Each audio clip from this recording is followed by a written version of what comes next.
Welcome to the Smiling Souls Seniors Podcast. I'm your host Tejasa and bring to you this podcast meant for the seniors, of the seniors, and by the blessings of the seniors. This is the best platform for seniors to express freely, be heard, share their life story and achievements, challenges, and wisdom with seniors across the world as well as with the younger generation. हमारे आज के खास मेहमान हैं श्री जतिंदर और श्रीमती सुनीता कस्तूरिया जी। इस जोड़ी को खास बनाता है उनका एक दूसरे के प्रति आदर, प्यार, उनका साथ और एहसास। शादी के 48 साल बाद भी इनकी आपसी केमिस्ट्री काबिले तारीफ है। पति पत्नी से दादा दादी, नाना नानी तक का इनका सफर बहुत सारे खूबसूरत पलों से गुजरा है। तो आइए सुनते हैं कस्तूरिया युगल की कहानी उनकी जुबानी। The smiling souls seniors podcast में सारे श्रोताओं और सारे दर्शकों का स्वागत है। आज के हमारे खास मेहमान हैं श्रीमती सुनीता जी और श्री जतिंदर कस्तूरिया जी। ये दोनों एक बहुत ही खास कपल है। ऑलवेज टुगेदर, ऑलवेज स्माइलिंग, और बहुत कुछ आज हम उनसे जानेंगे। So welcome Sunita ji, welcome Jatinder ji. Thank you very much. तो शुरुआत करते हैं। तो आप दोनों बारी बारी अपने बचपन के बारे में कुछ बताइए। मेरा जन्म 4 मार्च 1951 को पंजाब के फिरोजपुर शहर में हुआ। मैं वहाँ पे 5-6 साल रहा। मेरे पिताजी वहाँ पे सिविल हॉस्पिटल में डॉक्टर थे। तो उसके बाद वो तकरीबन 2-1 साल बाद रिटायर हुए और मैं अपने बड़े भाई के पास दिल्ली में पढ़ने के लिए चला गया। मतलब ऐसे बहुत से शहरों में रह करके मैंने अपनी प्राइमरी, मिडिल और सेकेंडरी एजुकेशन कंप्लीट करी। 1969 में मैंने एक टेक्सटाइल इंजीनियरिंग का कोर्स ज्वाइन किया भिवानी में, जो कि हिंदुस्तान का बड़ा प्रीमियर इंस्टीट्यूट है, TIT भिवानी। उसके बाद टेक्सटाइल इंडस्ट्री ज्वाइन करी।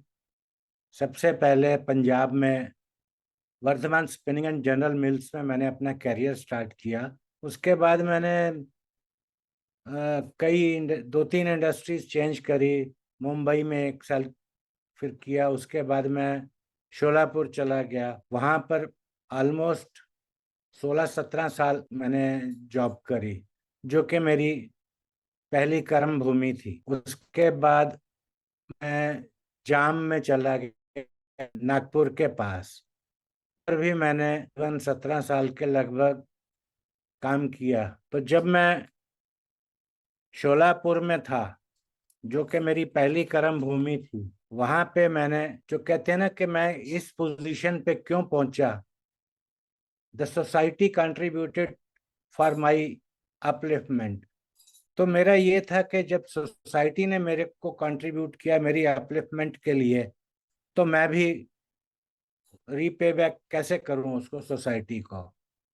तो वहां पर एक स्कूल था, दमानी विद्या मंदिर, जिसकी मेन ब्रांच थी महेश्वरी, जिसकी मेन ब्रांच है पुणे में। वहाँ पे स्कूल का एक्सपेंशन हो रहा था। तो मैंने अपनी मदर की याद में एक रूम बना के दिया था, जिसकी उन्होंने एक मैगजीन छापी थी, उसमें भी पब्लिश हुआ था कि मेरा ये उद्देश्य था कि शिक्षा का विकास होना चाहिए। जब जैसे जैसे शिक्षा का विकास होगा, लोगों की बुद्धि का विकास होगा। तो इसी मकसद में हम जब जिस सोसाइटी में रहते हैं वहाँ पर भी एक प्रयास शुरू किया था। जो मेड सर्वेंट्स हैं, जो उनकी रिसेस का टाइम होता है, उसमें वो तकरीबन आधा घंटा हम उनको कुछ इसी तरह कुछ ना कुछ बताते थे, पढ़ाते थे, लेडीज लोग मिलके। उस टाइम पे उनको चाय, बिस्किट वगैरह ये सब नाश्ता भी देते थे, कॉपी, पेंसिल, ताकि उनको कुछ इंसेंटिव रहे आने का। तो उनको उससे काफी फायदा हुआ कि कुछ भी खरीदने जाओ तो हिसाब लगा सकती थी कि अगर 1 किलो का भाव इतना है तो पाव किलो का कितना होगा या 300 ग्राम का कितना होगा। तो कोई भी खरीदने वाले बेचने वाले या दुकानदार उनसे कुछ वो उनको चीट नहीं कर सकते थे। तो ऐसे ही मेरे जाम के टेन्योर में पीवी टेक्सटाइल्स में मेरा ज्यादा फोकस शिक्षा पर ही रहा है। तो मैंने ये एक स्कीम शुरू करी थी कि जो बच्चे इनके वर्कर्स के 10th या 12th में फर्स्ट डिवीजन में पास होंगे उनको मैं अपनी तरफ से कुछ ना कुछ एक गिफ्ट दूंगा।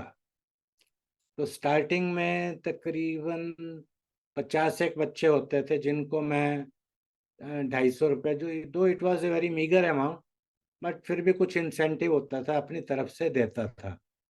बाद में फिर इंसेंटिव बढ़ा के उसको 500 तक किया और आखिरी में वर्कर स्ट्रेंथ हो गई थी तकरीबन 3500 का। मैं खुद अपनी जेब से नहीं कर सकता था, तो मैंने कंपनी को रिक्वेस्ट करके अपनी कंपनी की तरफ से उन सब बच्चों के लिए जो कि एडमिशन लेते थे किसी पॉलिटेक्निक में या इंजीनियरिंग कॉलेज में या किसी मैनेजमेंट कोर्स में, उनकी स्टार्टिंग की जो फीस होती थी वो मैं कंपनी से दिलवाता था ताकि पैसे की वजह से किसी की एजुकेशन हैम्पर नहीं हो। इस चीज का काफी काफी असर हुआ और काफी बच्चे मतलब पढ़ने में इंटरेस्ट भी लेने लगे। दूसरी एक चीज ये हमने स्टार्ट करी थी कि वर्कर क्लास जो होते हैं वो पढ़े लिखे ज्यादा नहीं होते, तो उनके घर में लड़ाई झगड़े बहुत होते थे। तो हमने क्या स्टार्ट किया था, एक अच्छी नागरिक बनाने के लिए उनकी फैमिलीज को, उनकी लेडीज को फैक्ट्री में बुलाना शुरू किया था।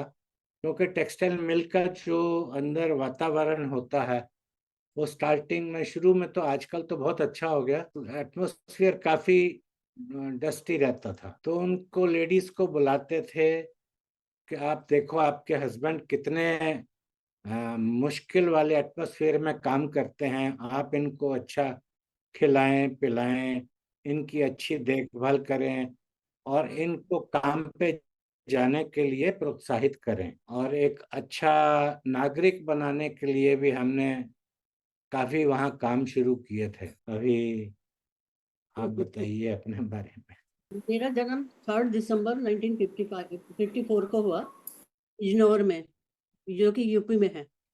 वहाँ मैंने 5th 7th तक अपनी एजुकेशन की, क्योंकि मेरे फादर नहीं थे बचपन से। मेरे फादर की डेथ हो गई थी जब मैं बहुत छोटी थी, तो मदर ने ही जॉब करके उन्होंने हमको पढ़ाया। उसके बाद 7th के बाद मेरी मम्मी जो है ना काफी बीमार पड़ गई, तो मेरे बड़े मामा जी आके हमको सबको यमुनानगर ले गए। वहाँ मैंने 8th 9th 10th ये 3 क्लासेस की। फिर मामा जी रिटायर हो गए, फिर हम मेरठ आ गए। मेरठ में 11th 12th बाकी आगे कॉलेज का हमने पूरा किया। तो मेरी लाइफ चेंज बोलो तो कहाँ से हुई है, जब मेरी शादी हुई है। क्योंकि शादी से पहले हम लोग बहुत सिंपल रहते थे। जो हमारी शादी हुई 2 अक्टूबर 1976। उसके बाद लाइफ चेंज हो गई। उससे पहले हाँ, मेरे को एक बार शादी से पहले मेरे घर वालों ने मेरे को जॉब के लिए फतेहपुर शिकावटी का जो राजस्थान में वहाँ भेजा। वो कारण ये था कि मैं कभी भी मम्मी के बगैर नहीं रहती थी। कहीं मम्मी एक दिन के लिए कहीं चली जाए तो मेरा सारा दिन यही होता था, मम्मी कब आएंगी मम्मी कब आएंगी। तो फिर ये डिसीजन लिया कि भाई ये कल को शादी हो जाएगी तो ये रह नहीं पाएगी, तो जी। इसको वहाँ बाहर भेजो। एक साल मैंने जॉब की, वहाँ मैं हिंदी और हिस्ट्री पढ़ाती थी। फिर उसके बाद शादी के बाद तो लाइफ हर एक की चेंज होती है, हमारी भी चेंज हो गई। जी मैं बोलिए। एक बताता हूँ कि इसने एक चीज गलत बोली है। ये बोलती है कि मम्मी बहुत स्ट्रिक्ट थी। मैं मोदी नगर में जॉब करता था जब ये लोग मेरठ में रहते थे, तो मेरा फ्राइडे को छुट्टी होती थी, वीकली ऑफ होता था। मैं हर हफ्ते फ्राइडे को सुबह सुबह मोदी नगर से मेरठ चला जाता था and I used to spend a day with her. और इसकी मम्मी बाहर चली जाती थी। नहीं, वो तो फिर सगाई के बाद हो गया ना, उनको तो पता है मेरी बेटी इन्हीं की है। आगे जाने से पहले आपसे पूछना चाहूंगी, आप इतने सारे शहरों में रहीं, इतने सारे टाउन्स में रही, आपको सबसे पसंद कौन सा शहर था? शादी के पहले की बात, मैं मेरठ में, मेरे को मेरठ में बहुत अच्छा लगता था, क्यों? क्योंकि वहाँ रिलेटिव्स भी काफी थे, और ओके। थोड़ी मैं बड़ी हो गई थी, कॉलेज में चली गई थी। बचपन में कोई स्कूल में हमने कोई शरारत नहीं की। कॉलेज में जाके पता चला कि बच्चे शरारत करते हैं, तब हमने शरारत भी करनी शुरू की। जी। एक हमारी टीचर होती थी, इंग्लिश की प्रोफेसर थी, वो विग लगाती थी, तो हम सब ने उनका एक नाम रखा चंपी जी। वो एक दो प्रोफेसर को और पता था, पर उन्होंने किसी को बोला नहीं। वो पूरे स्कूल में चंपी जी के नाम से फेमस हो गई। उनकी क्लास में हम बहुत शरारत करते थे। अटेंडेंस देनी, फिर विंडोज होती थी, विंडो से कूद के निकल जाना, ऐसे शरारत बहुत की।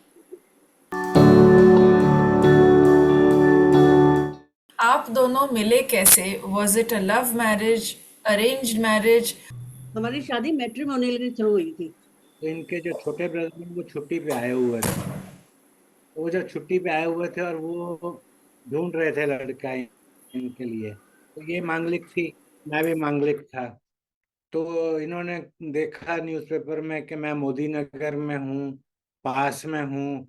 तो वो एक दिन, मतलब उन्होंने 2 दिन पहले मेरे को ऐसे कांटेक्ट किया था कि हम आएंगे मिलने। वो आए देखने, तो उनको मैंने अच्छे से ट्रीट किया, खाना वाना खिलाया। वो सिगरेट वगैरह भी पीते थे, तो उन्होंने मेरे को ऑफर करी। मैं बोला मैं तो ये सब चीजें नहीं करता। वो बड़े इम्प्रेस हुए, पूछने लगे क्या सैलरी है। तो वो थोड़े टाइम के बाद बैठ के चले गए वापस मेरठ। घर में जाके उन्होंने बात करी होगी कि ये कैसा है क्या है, मम्मी को बताया, अपनी वाइफ को बताया। तो वो बोले कि ऐसा करो, एक दिन उनको घर पे बुला लो यहाँ पे मेरे को। तो मैं भी एक दिन चले गया। शायद मैं उस टाइम रात भी रुका था शायद वहां पे। नहीं, तब ये नहीं थी वहां पे। मैं जॉब पे थी अपने। ओ, तो इनको पता ही नहीं था कुछ? नहीं नहीं, मेरे को कुछ नहीं पता था। मेरे को एक अच्छा। दिन, तब तो फोन नहीं होते थे, लेटर आई मेरे को मम्मी की, मम्मी की नहीं, भाभी की आई, कि हमने तेरे लिए एक लड़का देखा है और वो तेरे को देखने आना चाहते हैं, तो तू आ जा। तो छुट्टी ली हमने, गए। तब इनकी सिस्टर भी आई थी, तो मेरी तरफ से मेरे छोटे भाई भाभी ने इनको पसंद किया, और इनकी तरफ से इनकी सिस्टर है, उन्होंने पसंद किया, यस बोला। आपकी पहली मुलाकात कैसी हुई? आप दोनों मिले कैसे, और मिलने के बाद बिछड़ने का वक्त आया तब क्या हुआ? हमारी उसी टाइम ही जब ये शेखावटी, फतेहपुर शेखावटी से वापस आई, तो हम जैसे ही स्टेशन से लेकर के इसको मैं बाहर आया, ऐसे हाथ में हाथ पकड़े हुए थे।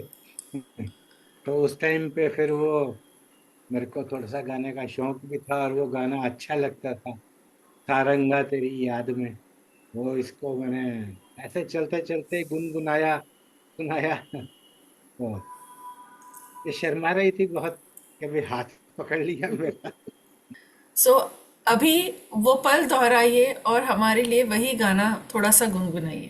सारंगा तेरी याद में नैन हुए बेचैन, हो मधुर तुम्हारे मिलन बिना दिन कटते नहीं रैन, हो सारंगा तेरी याद में।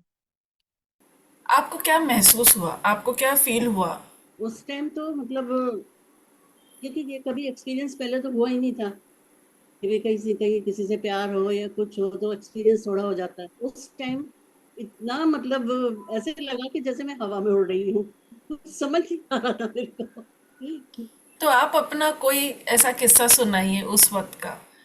शादी से पहले, एंगेजमेंट के बाद और शादी के पहले। एंगेजमेंट हमारी हुई थी 13 अप्रैल को, बैसाखी वाले दिन, और शादी हुई थी 2 अक्टूबर। उससे पहले मैं अपने छोटे ब्रदर के पास पुणे आ गई थी। तो इनकी हर डे, हर रोज एक लेटर आती थी मेरे को, हर रोज एक लेटर आती थी। 2-3 लेटर आई, फिर एक लेटर में इन्होंने गुस्से में लिखा, तू लेटर नहीं लिखती है, मैं भी नहीं लिखूंगा। पर आती थी इनकी, अगले दिन भी आई। फिर उसके बाद चलो मैंने जवाब भी दिया। वहां पर जब हमारी मैरिज की डेट फिक्स हो गई तो मम्मी साथ में थी, तो कहने लगी कि मेरे को जाना चाहिए, इसकी शादी की तैयारी भी कर पड़ेगी। हम आए तो जैसे स्टेशन से उतरे तो ये रिसीव करने आए हुए थे, हम लोग एक ही ट्रेन में बैठे हुए थे।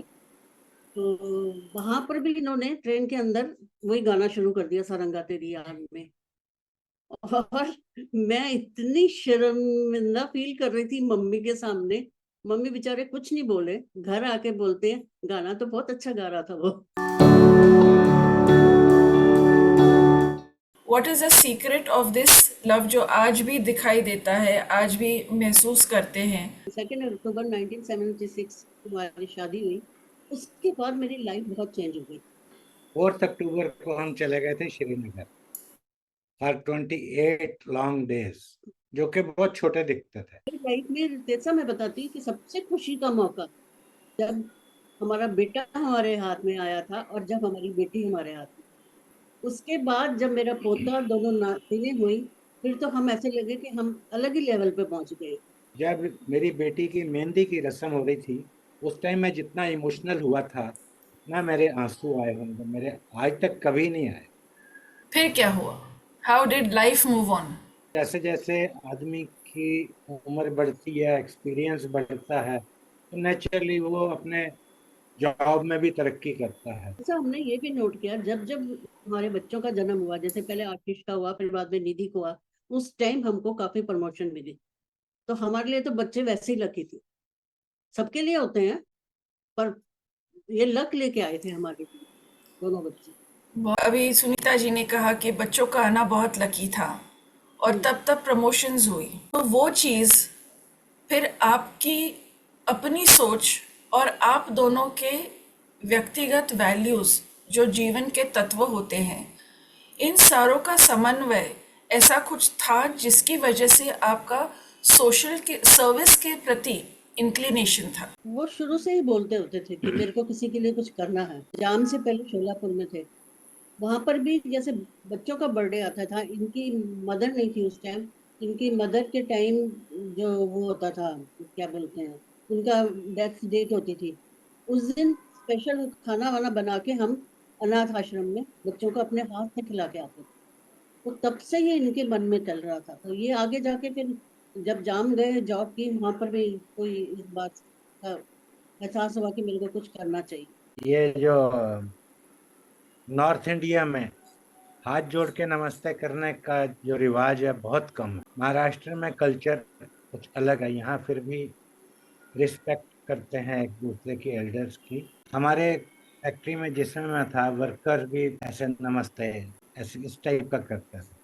तो फिर मैंने वर्कर्स की कुछ क्लासेस लेनी शुरू करी कि जब भी चेयरमैन वगैरह या एमडी मिल में आए, डिपार्टमेंट में आए, तो हमने उनकी इज्जत करनी चाहिए। हम ये एक आदमी की वजह से हमारा 5 आदमी का परिवार चलता है। तो उनको मतलब इस तरह से समझाया कि हर आदमी के अंदर परमात्मा का अंश होता है। तो हम नमस्कार करते हैं एक दूसरे को, आदमी को कोई नमस्कार नहीं करता, आदमी के अंदर जो परमात्मा का अंश है हम उसको नमस्कार करते हैं। तो इस तरह से उनको कोशिश करी थी कि एक अच्छा सिटीजन बनाने की कोशिश करी जाए। मैं अपना बताती हूँ, जब जाम में गए तो बहुत छोटी सी सोसाइटी थी, ज्यादा घर नहीं थे, और वो पूरे जंगल एरिया में था। स्टार्टिंग में तो मैं भी बहुत परेशान होती थी कि भाई कहाँ आके मेरे को इन्होंने पटक दिया है, क्या है।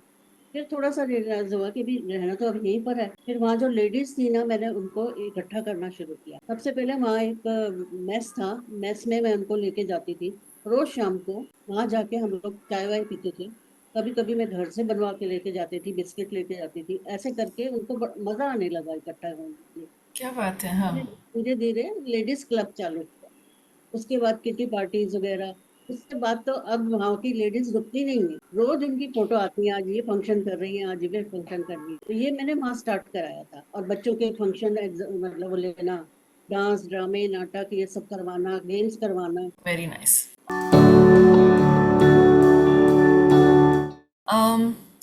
चलिए आगे बढ़ते हैं स्माइलिंग सोल्स की तरफ।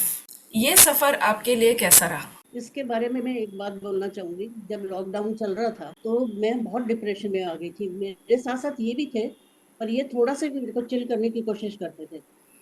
मेरे दिमाग में ये आता था, पता नहीं ये लॉकडाउन कब खत्म होएगा, ये बीमारी कब खत्म होएगी, मैं अपने बच्चों को अपने जिंदा होते ही मैं बच्चों को देख पाऊंगी कि नहीं। इतने में आपके स्माइलिंग सोल ने हमको ऑफर किया थोड़ा थोड़ा। उस टाइम भी एक फनी मोमेंट था मेरे साथ, जब आप मेरे को बोलते थे गाना गाओ, मैं बहुत झिझकती थी। जी। इतना झिझकती थी, जिस समय सेशन चालू होता था मेरी कोशिश होती थी मैं स्क्रीन से हट के बैठूं, आपको शक्ल ना दिखाऊं, पर फिर भी आप पकड़ लेते थे मेरे को। तो ऐसे मैं बहाने मार देती थी, नेक्स्ट नेक्स्ट नेक्स्ट में करूंगी, नेक्स्ट में करूंगी।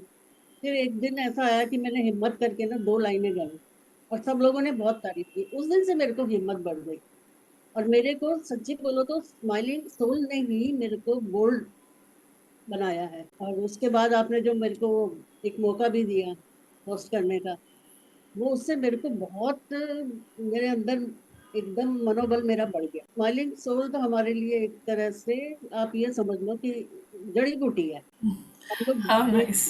डेली उसमें देखते हैं मोबाइल में, आज क्या सेशन है, आज क्या सेशन है। जिस दिन नहीं होता ना, उस दिन बहुत बोरियत होती है हमको। Very nice. जतिंदर जी, आपका एक्सपीरियंस बताइए। उसका एक्सपीरियंस बहुत ही अच्छा रहा। योगा करना, बाकी ये घूमना फिरना तो मेरा रहता ही था, मॉर्निंग वॉक करता था, परंतु योगा वगैरह नहीं करता था मैं। तो ओके। योगा सीखना यहीं से सीखा, चेयर योगा या माइंड गेम्स, प्राणायाम। प्राणायाम, ये सब फाइलिंग सोल से ही हमको मिले। सो जीवन के इस पड़ाव में आकर कौन सी चीजें आपके मन में घर कर जाती है, या वो कौन सी चीजें आपके टॉप ऑफ द माइंड है as parents, as grandparents and as a couple? तीनों कंडीशन में हम बहुत अपने आप को बहुत, क्या बोलते हैं उसको, ग्रेट समझते हैं। हमको ऐसा लगता है कि हमारे जैसा कोई लकी है ही नहीं, क्योंकि हम जो है ना, बेस्ट कपल है, बहुत अंडरस्टैंडिंग है, एकदम हमारी लाइफ स्मूथ चली है। झगड़ा भी करते हैं थोड़ा नहीं, बहुत, वो तो हर, नहीं तो मजा ही नहीं आता फिर। और बेस्ट पेरेंट्स हैं और best grand parents. Very nice. हमारे जब तीनों बच्चों की जब जन्म हुआ था, ग्रैंड चिल्ड्रन का, मतलब कोई उस खुशी का ठिकाना नहीं था। ये हर एक के साथ होता है। तो आपको एक बात बताती हूँ, ये नॉनवेज ट्यूसडे को भी खा लेते थे। मेरा पोता जब हुआ, वो थोड़ा सा, मतलब उसको डॉक्टर ने बोला ये बीच बीच में अपनी हार्ट बीट छोड़ देता है, तो उसको आईसीयू में रखा था 10-15 दिन। इन्होंने उस दिन से लेके आज तक नॉनवेज नहीं खाया ट्यूसडे को। कहते मैं नहीं वाह। खाऊंगा, ये मेरे बच्चों के लिए। आप क्या बोलेंगे जतिंदर जी? जब दोनों बच्चों की शादियां होनी थी, तो उस टाइम पे मैं फैक्ट्री में काफी बिजी था। तो सारी शादी की शॉपिंग, वेन्यू का सिलेक्शन, मेन्यू शादी का, सब चीजें इसने जाकर के, मैं जाम में नागपुर के पास और दिल्ली में आकर के इसने पूरा अरेंजमेंट किया था। Total total arrangement. बस I was just like a financier, और ये काम करना इसका काम था पूरा। सो आप क्या मैसेज देना चाहेंगे सीनियर्स को, और क्या मैसेज देना चाहेंगे यंगर कपल्स को? यंगर कपल या सीनियर्स हो, मैं सबको एक ही मैसेज दूंगी कि आप किसी से विश्वास करते हो तो इतना विश्वास मत करो कि वो जो बाद में आपको अपने जीवन में जो है ना मुश्किलें पैदा कर ले। क्योंकि विश्वास वर्ड एक है, 1 सेकंड में बोला जाता है, और उसको समझने में 2 दिन लगते हैं, लेकिन उसको साबित करने में पूरी जिंदगी लग जाती है।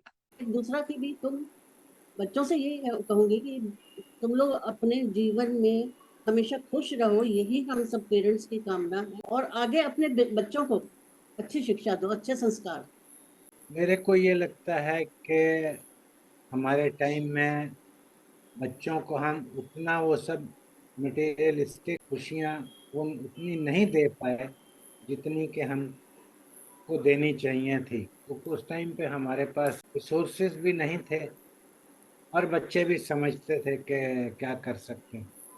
अच्छा, एक चीज और मैं बोलना चाहूंगी कि पेरेंट्स को ना ज्यादा बच्चों से उम्मीद नहीं रखनी चाहिए, क्योंकि हमारा टाइम अलग था, उनका टाइम अलग है। उनकी जो उम्मीदें हैं उस पे हमको थोड़ा सा ध्यान देना चाहिए। और एक बोनस आपसे हम ये चाहेंगे कि आप जाने से पहले अपने पोता पोती नाती नातिन सारे ग्रैंड किड्स के लिए कोई मैसेज दें। उनके लिए तो यही है कि वो खुश रहें, खूब तरक्की करें, खूब पढ़ें और अपने माँ बाप से प्यार करें, हमको प्यार दें, हमको और कुछ नहीं चाहिए। मेरा जी। पोता है, आज नहीं काफी साल पहले बहुत छोटा था, तो एक दिन मेरे बेटे को पूछता है, डैडी दादाजी दादी आपके मम्मा पापा है ना? हाँ। तो जैसे आप मेरे साथ रहते हो तो वो क्यों नहीं रहते? फिर उसने समझाया कि वो इंडिया में है, हम यहाँ पर हैं, तो वो आते हैं मिलने के लिए। कुछ और कहना बाकी है? एक छोटी सी लाइन बोलने वाली, मैं कहती हूँ कि ये एक साथ रहना परिवार नहीं होता, एक साथ जीना परिवार नहीं होता। हम एक साथ एक दूसरे से जुड़े हैं, वो परिवार है। प्यार से जुड़े हैं, वो प्यार परिवार है। ये नहीं कि भाई रह रहे हैं और घर में कला कलेश हो रहे, वो नहीं। आपस में जुड़ना चाहिए, उसको परिवार कहते हैं। बहुत सामान्य शब्दों में लेकिन बहुत ही बड़ी बात कही। यस जतिंदर जी, आपसे कुछ आखिरी शब्द? बाप ही ऐसा इंसान होता है जो कहता है मैं चाहे मोची पर मेरी औलाद जो है वो कलेक्टर बन जाए। इसी जी। हिसाब से वो उसको शिक्षा देता है, संस्कार देता है और आशा भी करता है, और बच्चे वो आशा पूरी भी करते हैं मेरा ख्याल। हम तो बहुत लकी कपल हैं कि हमारे बच्चों ने बहुत हमको प्राउड फील कराया है। बहुत ज़्यादा खुशी हुई आप दोनों से बात करके आज। So it was wonderful interacting with you. बहुत बहुत शुक्रिया कि आज आप इस मंच पर आए और हमारे साथ आज आप पॉडकास्ट सेलिब्रिटी बने। बहुत बहुत धन्यवाद। Thank you. Thank you so much. तो ये थी कस्तूरिया युगल की कहानी, उनकी जुबानी। दुनिया भर के सारे श्रोताओं और दर्शकों को हमारा दिल से धन्यवाद।